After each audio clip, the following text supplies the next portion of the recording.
coast near Lizard Point in Cornwall is a place of great beauty, with steep wave-battered cliffs towering over the little hidden coves and beaches.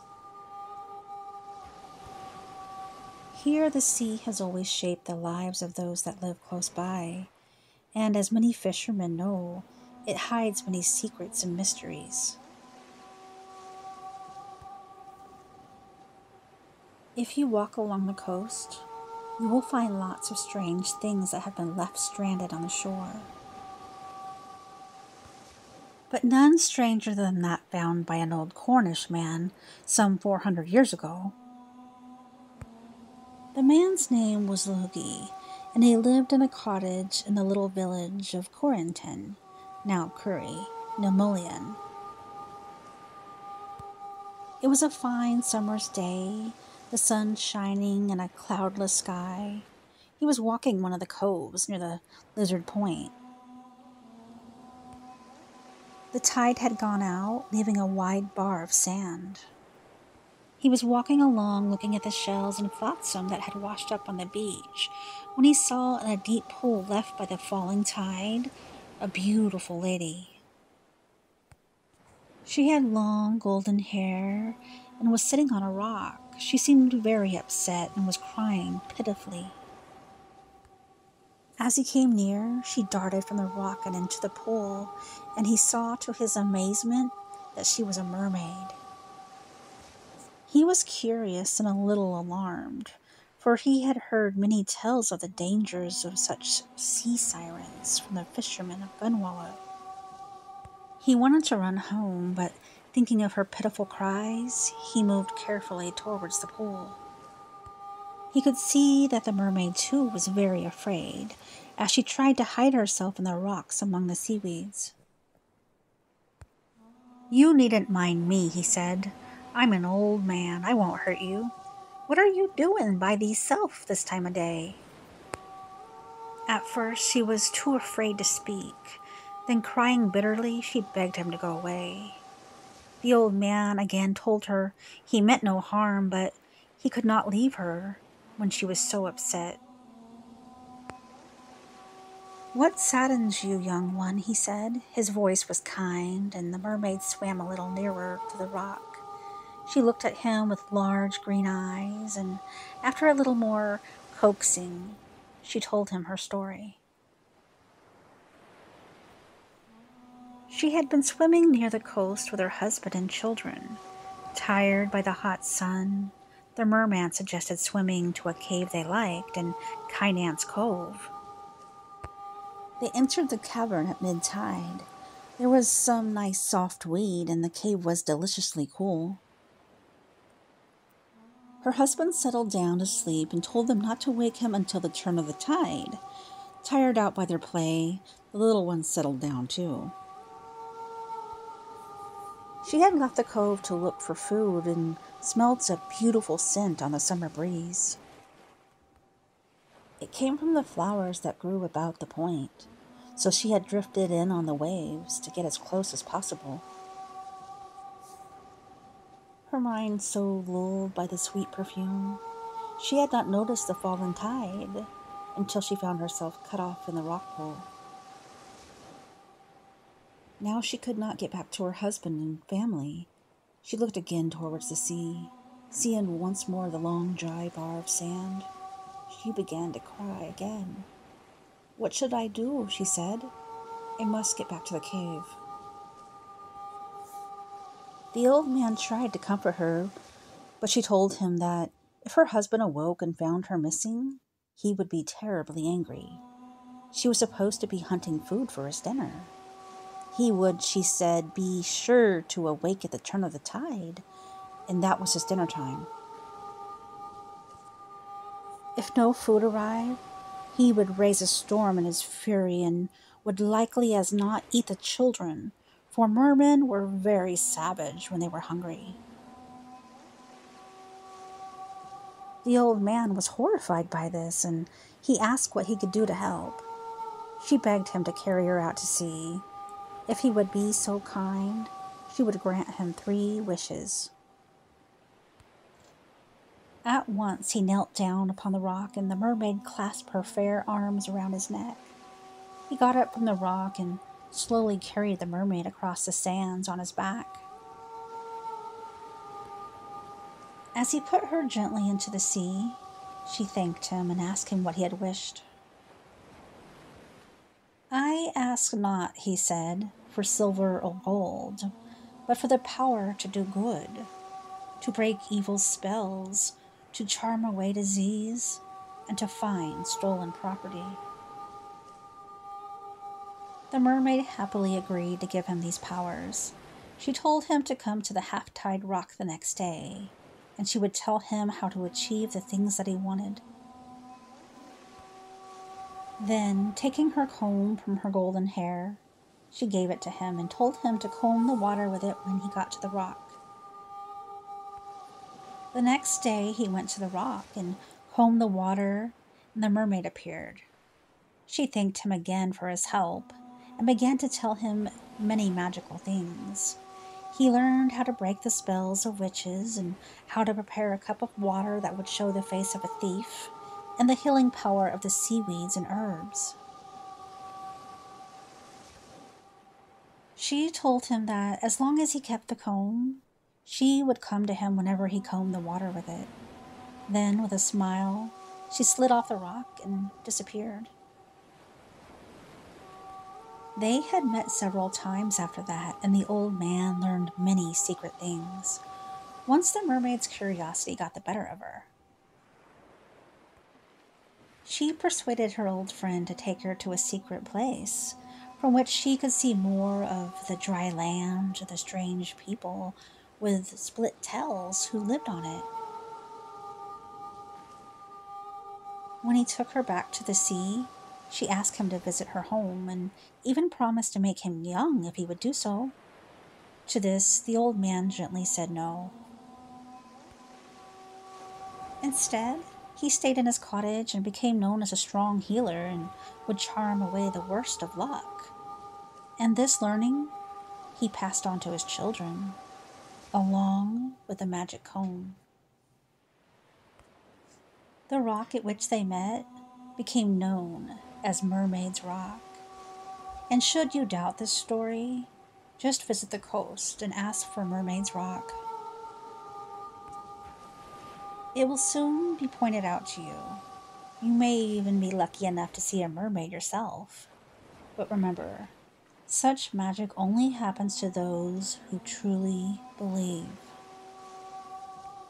That was a tale by Diane, Earl of Cornwall, England, called A Mermaid and a Magic Comb. Tales of mermaids have been capturing the imagination of people since the beginning of the written world. The half-human, half-fish mythological creatures have been part of folklore for centuries, roaming the seven seas as well as the collective mind for thousands of years. They have appeared in various forms in different cultures around the world, materializing in various legends, stories, and artworks throughout time. Each culture has a sacred symbolism of the beautiful sea maiden. Being described as having the upper body of a human and the lower body of a fish, they have long hair, beautiful faces in most legends, and are often portrayed as having a mesmerizing voice. In some legends, they are said to have a fishtail instead of legs, their tails turning to legs when they get to shore. There's so much more to mermaids than wearing shell-shaped bras and falling in love with guys way beyond their reach. Mermaids are known as creatures that embody the duality of the sea, as the waters of the ocean can be both gentle and destructive. So can the nature of the mermaids. These maidens are known to have caused much mischief and destruction at the expense of humans. However, there are also some legends of mermaids who have saved sailors and their ships during storms, or have helped humans cure illnesses that earlier civilizations had no knowledge of. Mermaids are believed to possess supernatural powers, such as the ability to control the weather, calm the seas, and communicate with the other sea creatures. They are also said to have the power of prophecy and can foretell the future. As creatures of the sea, they are known to spend a majority of their lives in this environment, though in some legends they have had the ability to shed their tails or skin and hide it while on land. There are many legends of humans stealing their skin to force them into marrying them, only for the mermaid to find the skin years later and escape back to the sea. Mermaids are often portrayed as mysterious and elusive creatures that live in the deep sea, lagoons, or rivers. They are known for their enchanting singing and have been blamed for causing shipwrecks by luring sailors to their deaths. However, in some legends they are friendly to humans and have even fallen in love with them, depending on the culture that depicts them. They have been used as symbols of beauty, feminine power, and even danger. In some cultures, mermaids are believed to be the protectors of the sea and revered as sacred beings. In Greek mythology, mermaids were known as sirens, beautiful creatures with the upper body of a woman and the lower body of a bird. They were said to have the ability to lure sailors to their death with their enchanting singing. Greek mythology did not play around.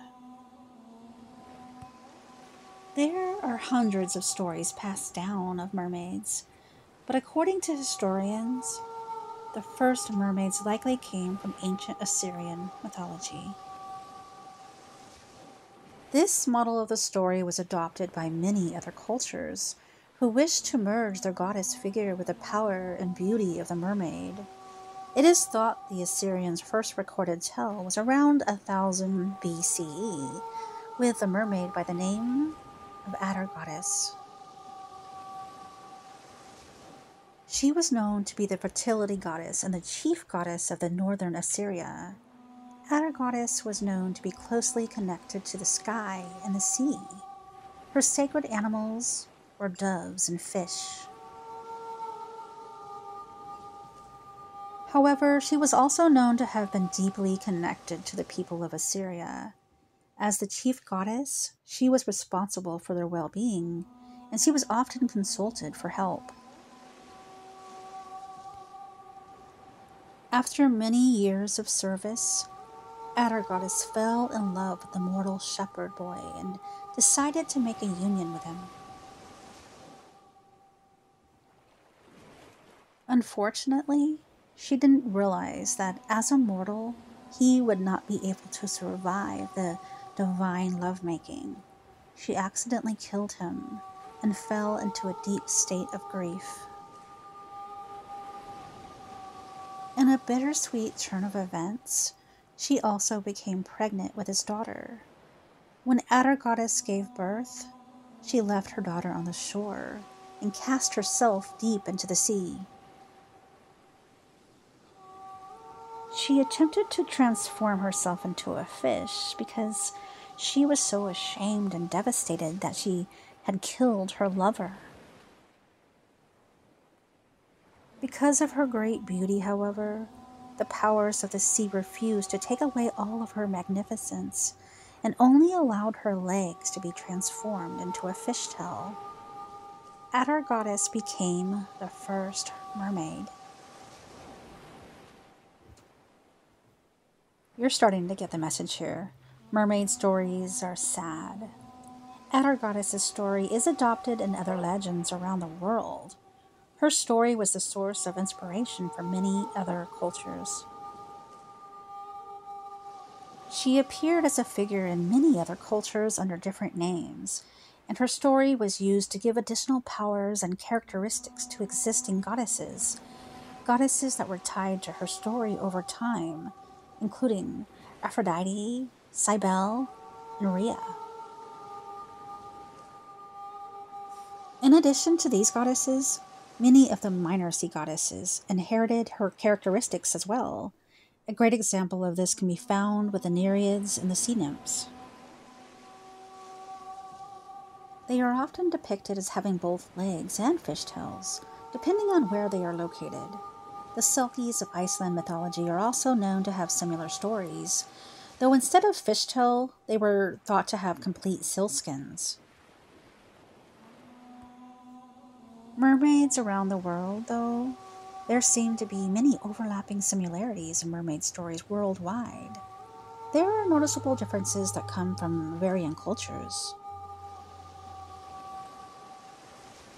In many cultures, the interactions with mermaids and mere people in general was considered to be fairly rare. There are other cultures who seem to have had many interactions with these strange sea people. Here is mermaid folklores from different cultures. A feminine spirit found in many medieval European folk stories, the Melusine has a serpentine tail and occasionally sports wings. France, Germany, Luxembourg, and Albania all have varying tales of Melusine, but the general legend describes her as a willful maiden who attempts revenge on her father on behalf of her mother, only to be punished by her mother giving her a serpent's tail. Melusine is especially connected with France, as the royal French house of Lusignan claimed to be descendants of her. Images of the sea fairy can be seen over the world, especially on the coffee cups of Starbucks, which have Melusine-like mermaid as its logo. In Chilean mythology, Pincoya is a female water spirit, and her husband is Pincoy. Pincoya represents fertility and is portrayed as a naked woman. She is the daughter of a sea king named Malibu. Her sister is a mermaid named Serena Chilota. Pincoy is a handsome merman who resembles a large lionfish. According to legend, Pincoya is a beautiful mermaid who lives in the sea and appears to fishermen and sailors to warn them of abundant catches of fish. The Pincoya is typically depicted as a young woman with long, flowing hair, holding a fish in one hand and a shell in the other. She is said to dance along the shores of Chile, and her movements are believed to attract fish to the area. Some versions of the legend also describe her as a protector of marine life and a symbol of the importance of respecting and caring for the natural world. The Merrow is the mermaid that is known to be native to Ireland. It is often thought to be given the powers to dive deep beneath the waves of the ocean because of a special cap that she was known to possess. This cap was called a Cuchulainn Druith and was thought to be red in color. Other sources say the cap was made of glittering salmon skin. It was known that the Merrow maidens were extremely beautiful in nature and were thought to be near perfect in appearance. They were often written of as having traditional mermaid features with green hair and thin membranes between their hands and feet. The Merrow were thought to be friendly towards human beings and were known to sometimes form attachments to human man. If a human were to engage in these relationships, however, it was necessary to hide the Merrow's Cuchulainn Druith. Failing to do so properly would result in the maiden finding the cap years later and being driven by her desire to return to her home in the sea. Once a Merrow found her cap, she would not return back to her human family. In Celtic mythology, mermaids were known as Selkies. They were said to be able to transform from seals to human form. and were known for their beauty and singing. Although Selkies are still categorized as mermaids, they are often portrayed as having a different transformation process. The Selkies were known to have the gift of therianthropy, the ability to change from human to animal form at will. They accomplished this by shedding a sealskin when they desired to be on land and hiding it. When they wished to return to the water, they would slip back into the skin and blend into the sea. There are many stories in the Icelandic area of human men who were able to marry Selkie women by stealing their skin when they came to shore and hiding it. The Selkies were able to form families and care for humans, much like mortal women, but eventually they would find their skins and be pulled back to their home in the ocean. Myths of mermaids from Brazil spring from the concept known as the Iara, translated as Lady of the Waters. Through folklore, she is known to be an immortal woman that is blamed for situations where men disappear in the Amazon. Iara was originally known as a water snake, but through folklore became an immortal woman with green eyes and brown skin, who is known to lure sailors to her underwater palace, where they become lovers. Iara is blamed for many accidents in the Amazon, especially those where men disappear. In Chinese mythology, mermaids were known as merfolk of Jiren. They were believed to be benevolent creatures who lived in the sea and helped fishermen with their catch. China, for example, tells of the Jiren shark people, which, despite their frightening name, are actually more associated with producing precious jewels and cloth than anything that you might even see in a Sharknado film. According to the world of Chinese, Jiren look more or less like Western mermaids, but they spend their days weaving a marvelous legendary cloth known as dragon yarn. Dragon yarn is said to be white as snow and unable to become wet, even when soaked in water. The Jiren reportedly sell their yarn to mortals at markets that are magically disguised to seem like normal markets. Additionally, should they ever cry, the tears of the Jiren turn into beautiful pearls. Because the lore around them centers so much on their magical tears, Jiren are often tragic figures in Chinese literature. In South American mythology, they had the legend of the Yacuranas. Yacuranas are often described as handsome and seductive male water spirits who live in rivers, waterfalls, and lagoons. They were said to have long hair and beards made of water weeds, and their bodies are covered in scales or feathers. According to some legends, they are able to shapeshift into human form and seduce women.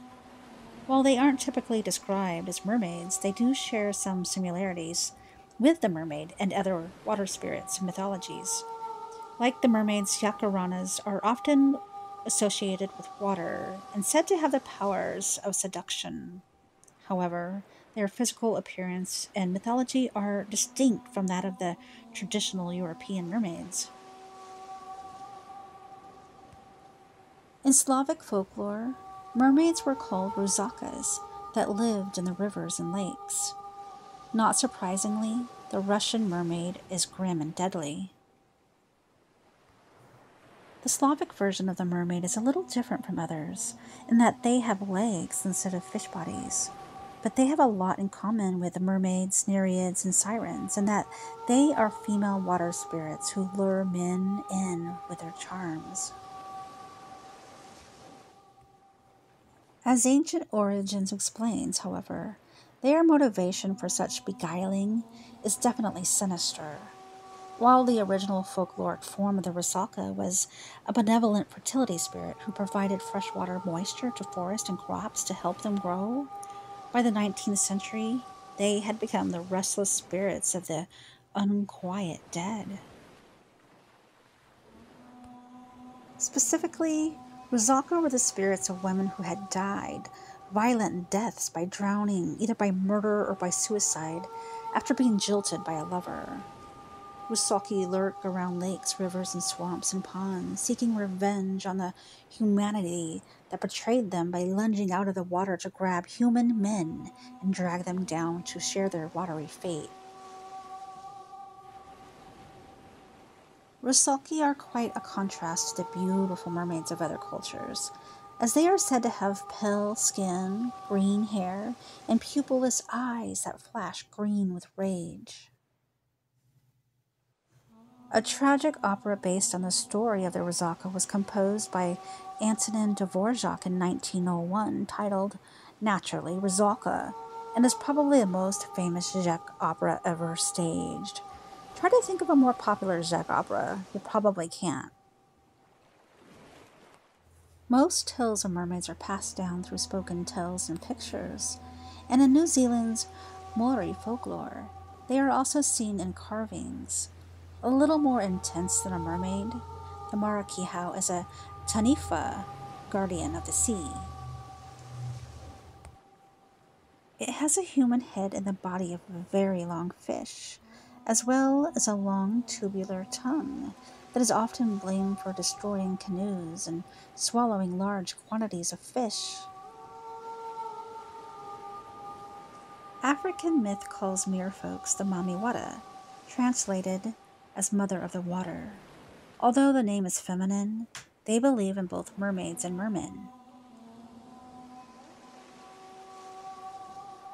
Throughout West, South, and Central Africa, the mythical water spirit was once worshipped for their ability to bestow beauty and health and wisdom to their followers, according to the Royal Museums of Greenwich. The water spirit Mamiwata is sometimes described as a mermaid, and sometimes as a snake charmer, and occasionally as a combination of both. Found in many African folk stories, the legend of the Mamiwata made its way to the Americas during the Atlantic slave trade. Although she can sometimes take human form, she is never fully human. She is closely associated with healing, fertility, and sex. They were believed to be powerful and beautiful beings who could grant wealth and fertility to those who worshipped them. They are believed to be diabolical creatures who lure people to their deaths. Zimbabwe believes strongly in mermaids, calling them mizu. The mizu is blamed for bad weather, water disasters, and the disappearance of men.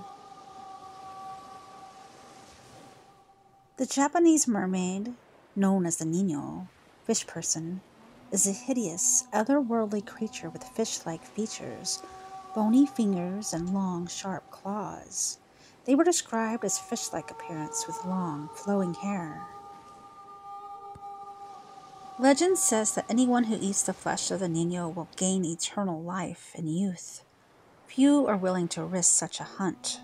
However, as the Nino can place a powerful curse on those who attempt to capture them, including destroying entire towns with earthquakes or tidal waves.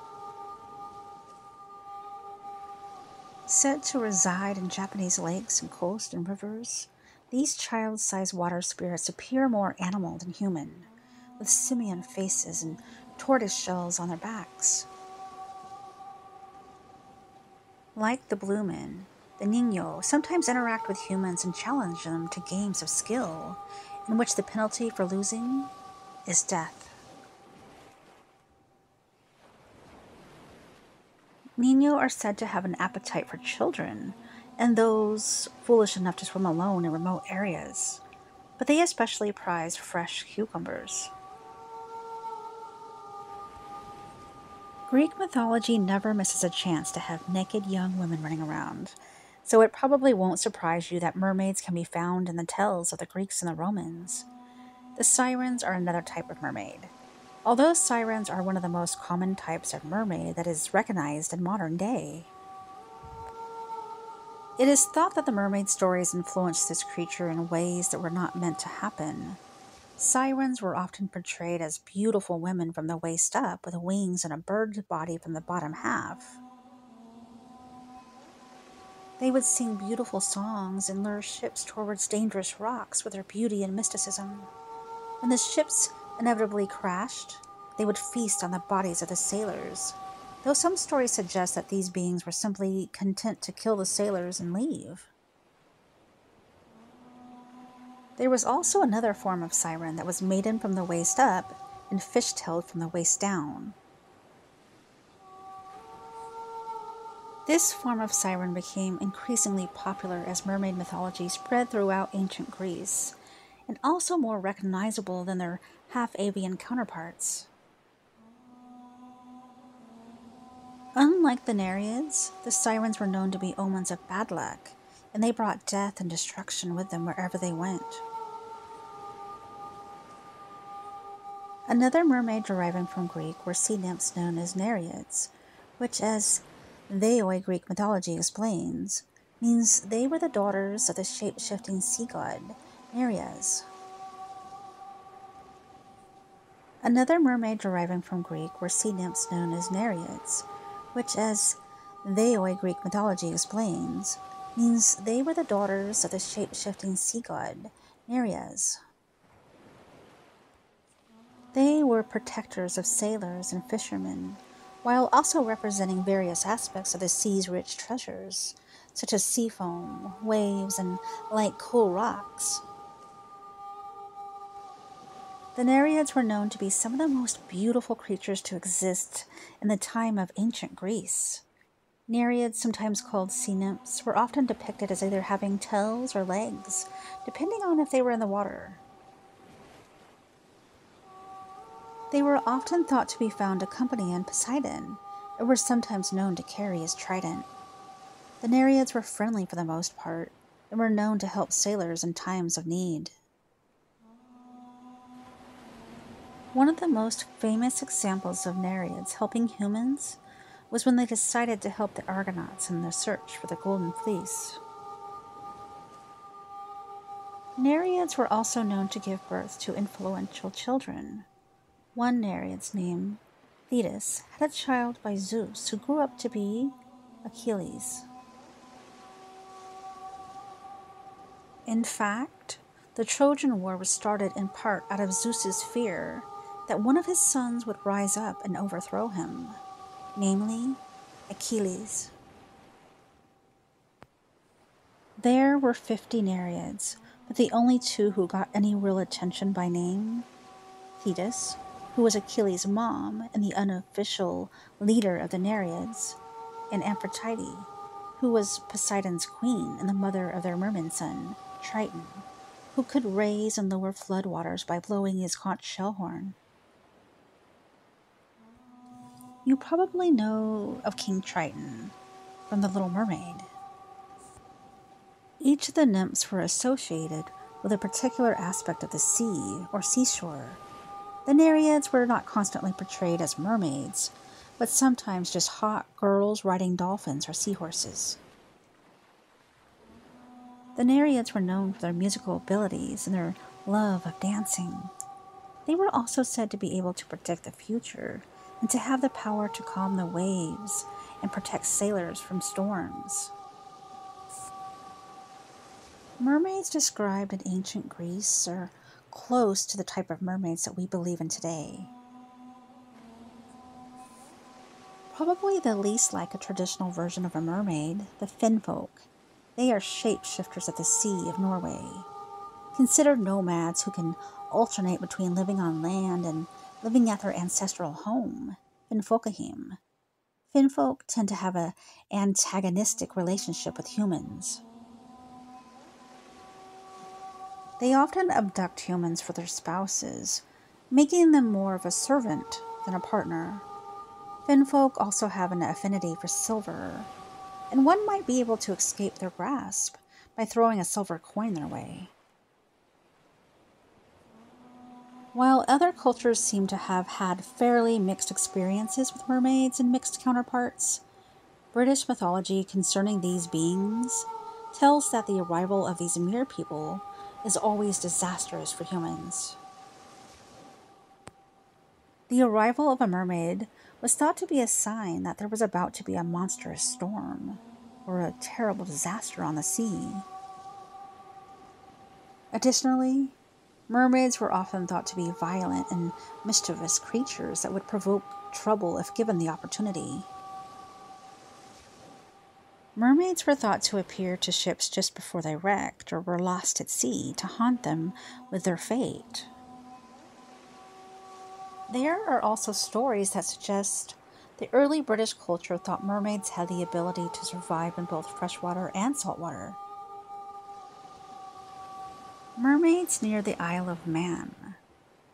Though many mermaids in the UK region were seen as vengeful and malevolent, the mere people who lived near the Isle of Man were thought to be much more friendly towards human beings.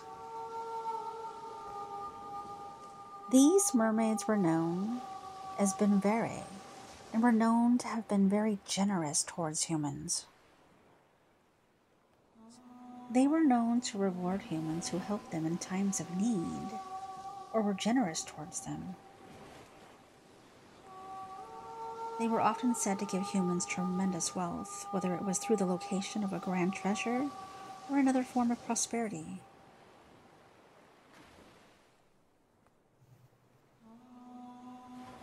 Are mermaids real? Here is a question that has intrigued the science world for generations. Does the origin of mermaids have a scientific base? Could their existence be possible? The only answer that we know so far is maybe, maybe not. Only 5% of the ocean discovered means that there is 95% of the big blue left to be explored. The types of marine animals that people don't even know existed hundreds of years ago are now found under the sea. We still don't know what lurks in the dark depths. What kind of world remains hidden beneath the waves? And to some, these uncovered waters could hold the possible existence of mermaids. Famous pirates, like Blackbeard, had marked certain parts of the sea as enchanted on his logbook and instructed his ship crew to stay clear of these waters for fear of mermaids and sirens. Mermaids are said to live in oceans worldwide. The most common areas in which they are supposedly sighted include the coast of Ireland and South Africa. Mermaid sightings have been reported by many sailors and pirates throughout history. The theory is that they were actually mistaking a manatee for a mermaid, but who knows? Here are a few historical accounts of mermaid sightings. One of the most famous real-life sightings of mermaids occurred on January 9th, 1493, when genocidal maniac Christopher Columbus and his crew of racist murderers spied 3 mermaids in the Caribbean on their way to plunder the island, now known as Hispaniola.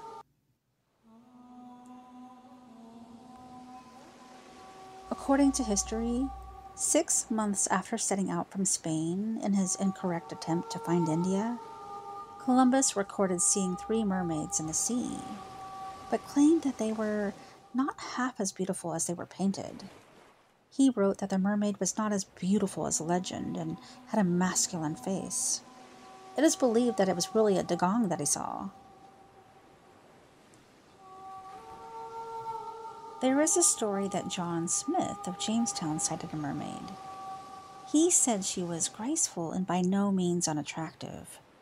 It is debatable whether it is historically accurate or just the story of a writer. Let's not forget about the most famous fairy tale about mermaids, Hans Christian Andersen's The Little Mermaid, one of the most beloved stories by arguably the most beloved author of literary fairy tales. This particular story grew from being a source of local pride in Denmark to a full-on worldwide phenomenon, thanks to the 1989 Disney film of the same name. This tale has changed in many ways since it originated. For example, when the animated Ariel, nameless in the fairy tale, gets human legs, the movie fails to mention that walking feels like being stabbed with knives. Also, the fairy tale mermaid does not get the prince, and is forced to dance at his wedding to someone else, and can only escape a horrible fate if she stabs the prince to death in his marriage bed with a what do you call it? Knife? But perhaps the most striking aspect of mermaid lore focused in on Anderson's story is the idea that mermaids do not have souls, and rather than go to heaven when they die, they dissolve into sea foam. They can, however, gain a soul by marrying a human nobleman, which is at least as such as the Little Mermaid's motivation as love. Anderson took this aspect of the mermaid ontology from a mermaid-like legendary creature known as Undine. It is also entirely possible that the mermaid myths came from the need for humans to have a relatable and understandable connection to the ocean. In conclusion, for centuries, tales of mermaids have been capturing the imagination of people from around the world. As legends of mermaids are prevalent in areas with a strong coastal tradition, such as the United Kingdom or Northern Europe, it is natural that those who are often out at sea and relied on good weather for their lives would create superstitions related to their work. Rather than blame God for a storm that sunk a boat or a ship that mysteriously wrecked into rocks, it's easier to blame a malicious creature who wants to kill human men. In a medieval culture where the beauty of a woman could often hold her under suspicion of being ill intent or an evil character, luring men to lustful acts, it is easy to see how mermaids were usually associated with beauty and vanity. Popular interest in mermaids continue today, and there are over 130 public art mermaid statues across the world. Not to mention their popularity in film and television, mermaids are among folklore's most beloved magical creatures, especially among children. Usually depicted as beautiful women with long, fishy tails, they've captured the imagination of many. It seems that even 3,000 years after their first appearance in legend, we cannot resist the allure of a mermaid.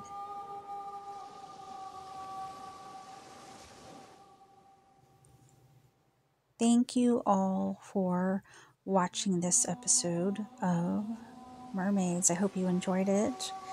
If you enjoyed it, please share it out galore. And please leave me a comment. You guys know I absolutely love my comments. And I will see you guys again on the next episode of A Mythical Creature, right here on Tales Told in the Dark.